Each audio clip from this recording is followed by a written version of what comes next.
Parliament for Ijara constituency. First, I want to thank the committee for the opportunity you have given me on this matter. I also want to thank and congratulate the CS for this new appointment and what he has given so far. But I just want to say that I'm not contented with the information the CS has given. First, I want the CS to understand that this is a matter that has been there for the last 60 years, since independence, because of the 3 Mile factor. And I know it's not within his mandate, but that's an issue that the ministry need to understand. This has been a problem that has been existing between Garissa County and Tana River, specifically the constituencies along the river. With the response that CS has given on the issues of, on the question of the steps that have been taken to apprehend and prosecute the officers involved and the administrator involved, he said very clearly that there were baraza that was called. You know where I'm talking from is about boundary issue. The baraza, the Zubaki location, it comes up to after the river. And I have Gababa location, so we share the same. We have chiefs in Gababa. We have assistant chief in another sublocation of Gababa called Abdigure. We have DO division there. We have DCC there.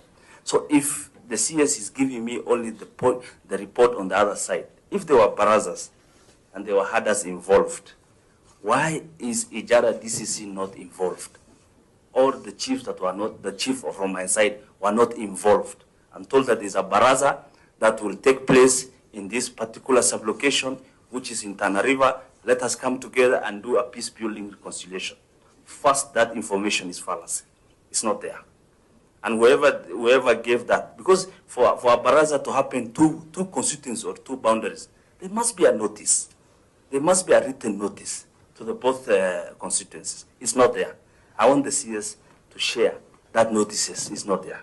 So this was just a one side, and that has been the trend for the last 60 years, where the chief comes from the other side. If there's a problem, comes to this side, he doesn't involve the other chief.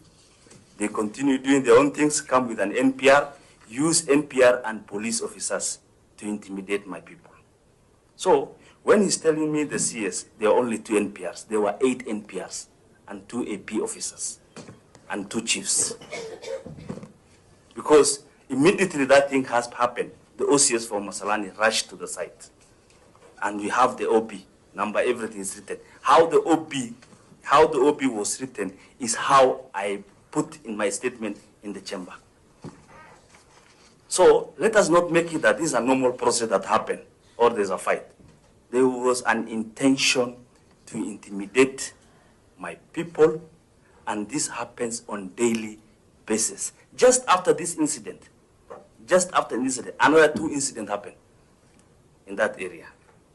So I think we need to do further extensive investigation on this matter. What I want to hear from the CS is the issue of the chiefs. These chiefs have been there for the last how many years? What have you guys taken any disciplinary action? Because you have only told me NPR disarming. I'm not seeing any chiefs have been taken any disciplinary action. I'm not seeing. So this is a culture that has been continuing. And if you don't take action, the 2 communities, actually I'm the one on the other side, I'm the one who is spearheading peace. We have lost cows there, we have seen instances, over 50 goats were killed, were slaughtered, and put into the river, on the Tana River. And those goats belong to us. But what have we done? We have solved internally. But this matter now, already people who have lost lives. So I think I'm not contented with the statement on the steps taken. I want to see the chiefs taking action, the NPRs disarmed, and also the APs disarmed. Because if we don't do that, tomorrow they will also come with NPR, because we are not in control. If these NPRs, they are being controlled from the other side. If there's a joint operation, why are we not involved in the DCC Ijara and the DCC Hall? I think you've really made clear and passed your point. Yes. So maybe you can let the CS respond.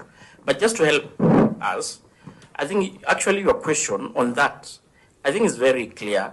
The steps that are being, the statement that you sought, the steps that are being taken to apprehend and prosecute the NPR, chiefs, APs, officers. And I think the CS, if I heard him well, said is an issue being investigated by POA, which by law. Excuse me. Yes. If you hear what the CS has said, he has only said two things. Okay, he's here. Yeah, he has said only. Clarify, but for purposes of time. Chair, please, just give me time. Mine, it has not even taken less than 5 minutes. Chair regulates. I'm just requesting. And I know you really passed your point. Yeah. Kindly. No, I'm saying I have asked three questions: the NPR, the chiefs, and the AP. What the CS has given me, he told me NPRs only. Where are the chiefs? Where are the APs? That's my question. Yes, you can respond. For the APs, the use of force is between the internal affairs units of the police and the IPOA, and I've said already, the two are working on it. Before arrests are made, there must be an investigation file which is complete and which has evidence that can sustain charges in a court of law. But I want to accept the suggestions by the Honourable Member for Fafi that we need to do a little more. Make sure, I'm going to verify whether this peace building is involving cross-border participation. Because if it is not, then it is not going to yield the fruits we want. And I'm going to demand from our officers there in the two counties to ensure that it is done and file a written report so that we don't get anything wrong. But I really around it, and more than half of the counties of Kenya have this kind of very emotive and delicate issues that need to be handled well. I take the suggestions by the member of Fafi, and sorry, Ijara and Fafi, they are neighbors. I'm sorry for the confusion. The member for Ijara. Thank you. So